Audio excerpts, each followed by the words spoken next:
প্রমাণ বের হয়ে গিয়েছে। কারা?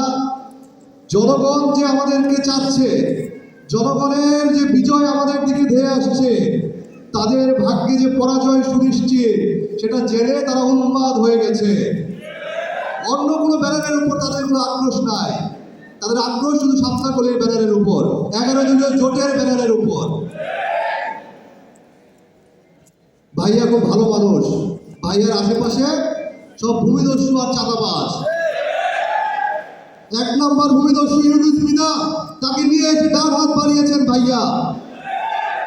এই ঢাকা নয়ের জনগণ কিন্তু দেখছে, সবকিছু দেখছে, আপনার কার্যক্রম সবকিছু কিন্তু নোট করে রাখছে। 12 তারিখে ইনশাআল্লাহ ফলাফল দেবে জনগণ। আমরা স্পষ্ট ভাষায় বলতে চাই, আমরা কোনো ধরনের লড়াই চাই না।